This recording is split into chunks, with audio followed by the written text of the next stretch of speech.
Je veux bien garder le stock que j'ai pour vraiment les temps plus durs, genre l'année prochaine, parce qu'apparemment l'année prochaine ça va être encore plus dur que cette année.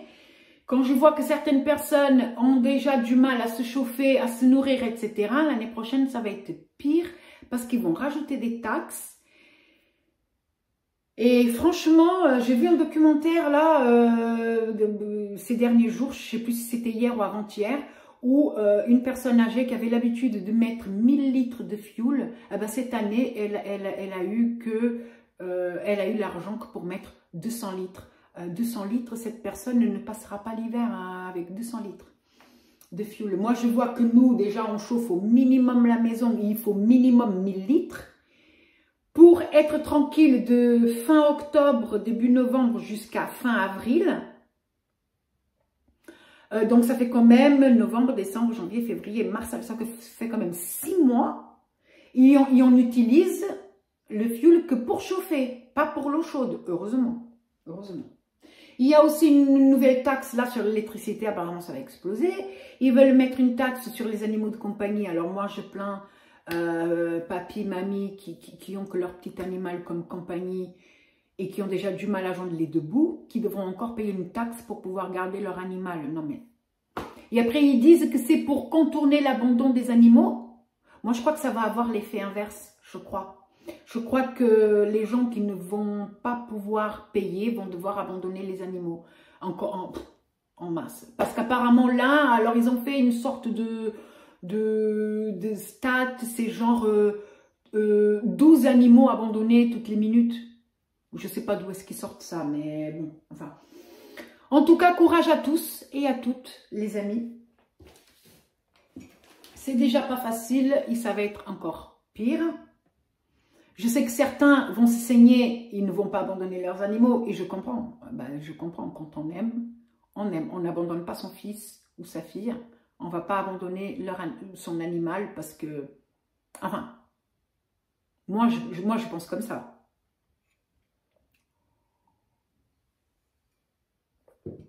Nous, dans la famille, on pense comme ça. On n'a pas toujours pensé comme ça. Mais voilà. Ma fille, l'argent qu'elle a dépensé pour amener la chienne avec elle, il ne pas la laisser là à n'importe qui et la revendre ou abandonner, je pense pas, parce que vu le prix qu'ils ont payé, ils n'allaient pas l'abandonner. On n'abandonne pas un chien comme ça, déjà. Mais par exemple, ils auraient pu la revendre. Mais non, mais c'est trop tard. C'est trop tard parce qu'à partir du moment où elle fait partie du foyer, elle fait partie du foyer. On ne vend pas un enfant, même si certains l'auraient fait. Mais bon, voilà, donc je sais qu'il va y avoir papy et mamie, certains qui vont se priver, ils se privent déjà. Ils vont devoir se priver eux-mêmes pour payer cette taxe. Le problème, c'est que cette taxe-là, et je dis ça parce que c'est le truc qui m'a choqué cette semaine, parmi tant d'autres, mais... Je sais qu'en France, des animaux de compagnie, un foyer sur deux, on a. Donc là, il parle de chiens et de chats, mais il se peut qu'après, ça aille. Il y a quelqu'un ?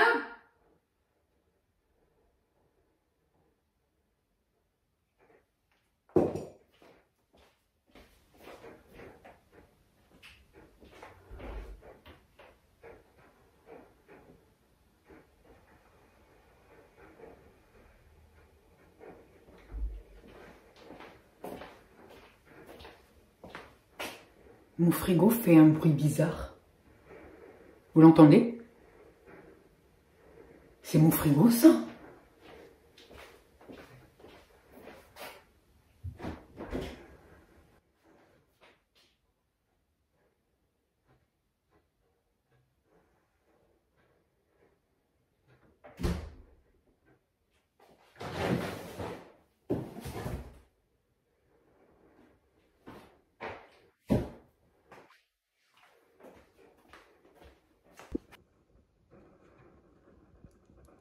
Je vais approcher le micro.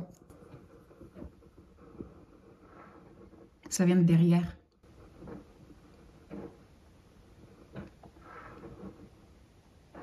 Il y a une bestiole là-dedans ou quoi? Hein? Ah! Hein?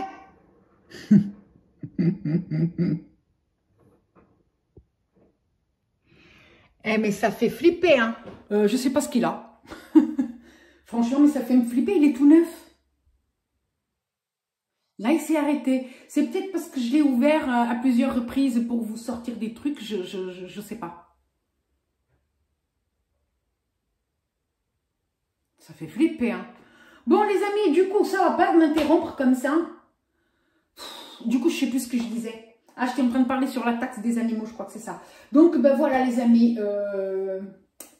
Sachez que les temps sont durs pour tout le monde. Moi, encore une fois, je ne comprends pas comment il y a des gens qui sont dans le déni. Je ne sais pas. Ou alors, ils savent très bien qu'ils sont tellement dans la muse que du coup, les gens sont stressés. Et parce qu'ils sont stressés, ils décident de chercher la petite bête sur YouTube, surtout pour tout et pour rien. Voilà. Je ne sais pas, mais voilà, sachez qu'on est tous dans le même bateau, les amis. On est tous dans le même bateau. Les gilets jaunes ont essayé de changer les choses, mais voilà, hein, certains sont partis un œil en moins, une main en moins, des doigts en moins. Voilà. Hein. Au bout d'un moment, ils sortent plus, quoi. Donc, ça sert à rien parce que de toute façon, ils ont déjà prévu que la France allait être en faillite. Voilà, ça va nous arriver comme la Grèce. C'est pour ça que moi, la France ne me convient plus. Je ne conçois pas une France où on travaille. Enfin, moi, je travaille pas. Mais j'ai toujours travaillé. Ça fait 2 ans que je travaille pas seulement. Mais une France où les gens travaillent juste pour payer des impôts et des taxes, en fait. Il ne reste plus rien pour pouvoir profiter de la vie. Il ne reste plus rien pour se faire un cinéma. Il ne reste plus rien... Enfin, moi, en tout cas, à moi, il ne me reste plus rien. À la fin du mois, il ne me reste plus rien. Donc, voilà. Donc là, mon permis, il est en stand-by. Pourquoi? Parce que je comptais financer, donc le code c'est bon, je l'ai, bon bah ça m'a coûté 30 balles, il n'y a pas de souci. Bah, la conduite, il faut aller en auto-école, d'accord. Alors j'ai pas envie, alors je sais que les auto-écoles en ligne c'est moins cher, mais je trouve que c'est trop galère et que dans le coin, j'habite dans un endroit reculé, ça m'étonnerait que certains moniteurs veuillent venir jusqu'à chez moi. Et je vais vous dire pourquoi. Alors, moi, je comptais financer ma conduite avec les points CPF, c'est le compte formation. Je sais que j'ai de l'argent dessus, j'ai à peu près 1300 €. Je comptais financer mes heures de conduite avec, mais très vite, un problème s'est posé à moi. Je dois faire un choix. Alors, j'habite entre 2 grandes villes qui est Château-Thierry et La Ferté-sous-Jouarre, donc de Château-Thierry dans le 02, La Ferté-sous-Jouarre dans le 97. Donc j'habite dans un petit village entre ces 2 villes-là, au même une quinzaine de kilomètres en fait. On est au milieu. Et j'ai une petite ville près de chez moi, à peu près 5 km, 5 ou 6. Voilà, qui est Charlie-sur-Marne. Voilà. On a appelé les auto-écoles. Les auto-écoles de Château-Thierry ne se déplacent pas jusque chez moi. Ils acceptent le financement par le CPF, d'accord? Mais ils ne se déplacent pas jusque chez moi. Pareil pour La Ferté-sous-Jouarre. C'est-à-dire qu'à chaque fois que j'ai le code, tout dépend de l'heure. Je dois prendre au moins tout l'après-midi parce qu'il faut que je marche 1 heure jusqu'à la gare, que je prenne le train jusqu'à cette ville-là, voilà, et que je fasse mon heure ou mes heures, et que je fasse le trajet du retour, d'accord? Et l'école de conduite près de chez moi, celle à 5 km, elle ne prend pas en compte le financement par le compte formation, donc c'est niet. Maintenant, le choix est, est-ce que je prends Vous avez vu? Est-ce que je prends? Mais c'est pas faisable, c'est pas faisable. Parce qu'imaginez, les amis, imaginez que mes heures de conduite, c'est 2 heures de 17 à 19. Imaginons. 17, ouais, c'est ça, 2 heures. Parce que des fois, il se peut qu'ils vous prennent 2 heures. 17 à 19, c'est-à-dire qu'avec un peu de chance, vu qu'ils ne viennent pas jusque chez moi, ils m'emmènent jusqu'à l'auto-école, que je prenne sûrement un bus jusqu'à la gare, à la gare, que je trouve un train jusqu'à chez moi, et que de chez moi, je marche 1 heure. Je suis à la maison à 22 heures, les amis. C'est pas possible. Voilà. Donc, je vais encore devoir payer. Voilà, je vais devoir payer. Voilà, ils ont annoncé la couleur tout de suite. 50 heures, 20 heures. Bon, mais c'est pas possible. 50 € de l'heure. 50 € de l'heure et 50 € l'inscription à l'examen. Voilà.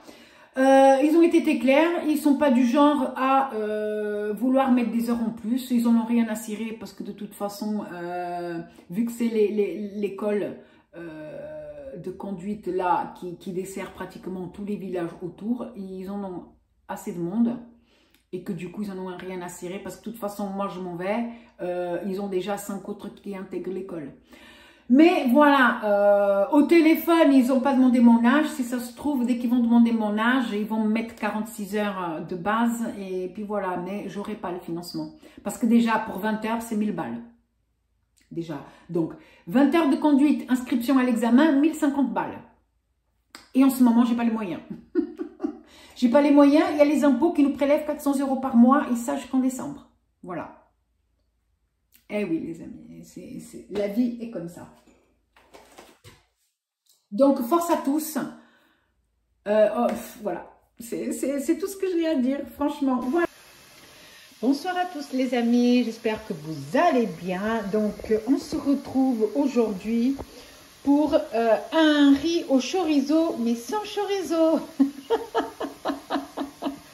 Je vous explique. Alors j'avais gardé la moitié d'un chorizo pour faire du riz au chorizo, mais quelqu'un a mangé le chorizo. Aïe aïe aïe, les coquins. Donc du coup, ce n'est pas grave.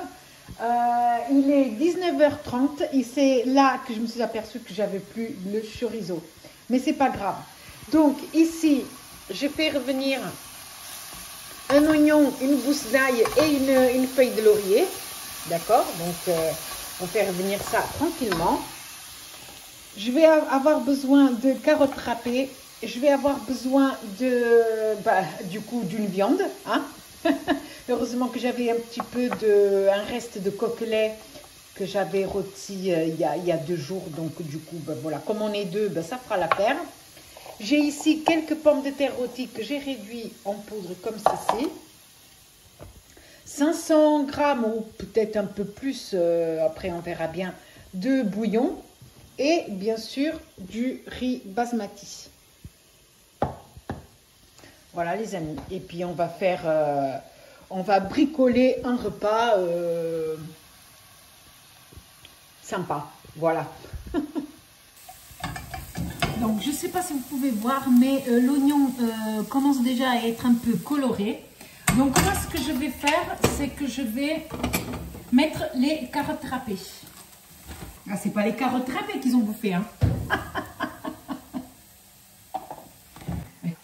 C'est pas trop la quantité. Je vais tout mettre.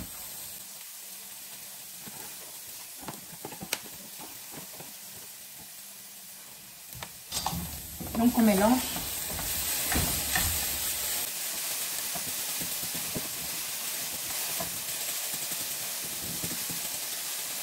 Voilà, et on va laisser revenir tranquillement. Donc les amis, ça a bien réduit.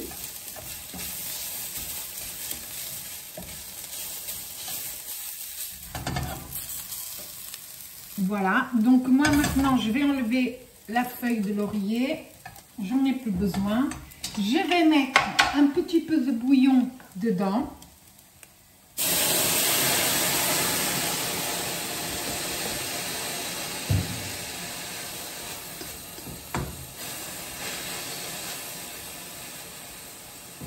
Voilà, encore un peu.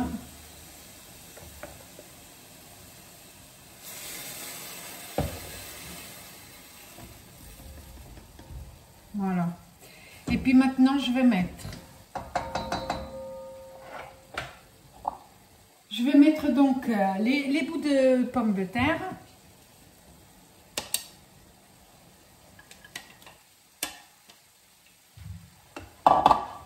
Et je vais mettre le poulet.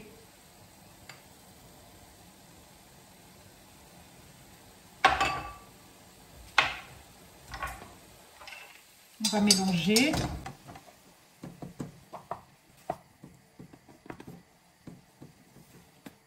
Je suis vraiment dégoûtée, hein. J'avais vraiment envie de manger le riz au chorizo, hein.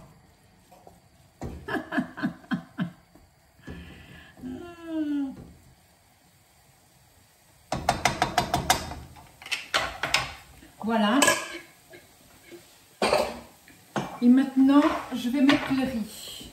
Donc moi, ma petite mesure, c'est cette tasse-là. Normalement, je mets 1,5 à 2 tasses.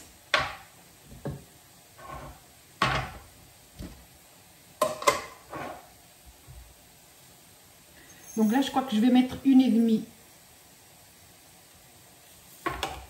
Donc 1.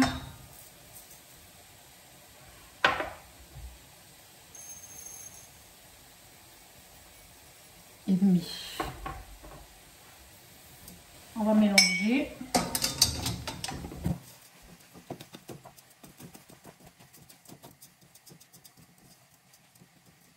Maintenant, je vais mettre du sel,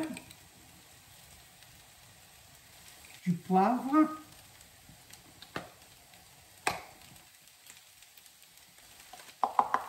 je vais mettre du paprika.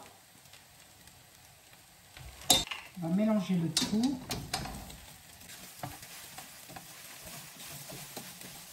Et maintenant, on va ajouter l'eau.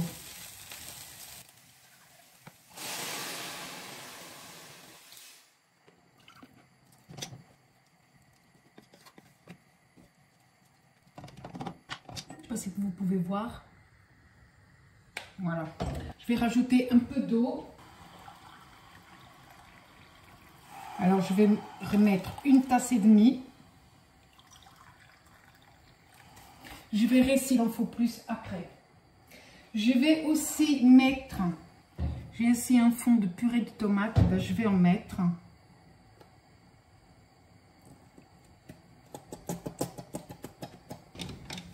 Et on mélange. Et on va mélanger le tout.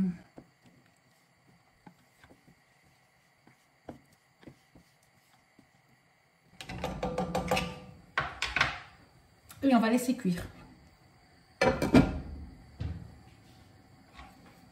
Ben, le temps de la cuisson du riz, quoi.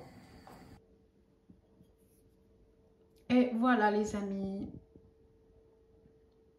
Donc, voilà, le petit riz au chorizo. Ah bah non, le petit riz de reste. Donc voilà, les amis. Nous, on va manger ça comme ça. Et puis, c'est vrai que le poulet comme ça, enfin, c'est pas le poulet, le coquelet. On ne le voit pas, mais il est bien présent. En même temps, il n'y en avait pas beaucoup. Hein. Mais pour nous deux, franchement, ça sera suffisant. C'est vrai que j'aurais pu décongeler autre chose, comme ça, à la dernière minute. Mais j'aime pas. J'aime pas décongeler au micro-ondes, comme ça, express. J'aime pas. Bah, tant pis. Ça sera très bien comme ça. Il y en aura du fromage à la fin. Voilà, les amis. Bon appétit!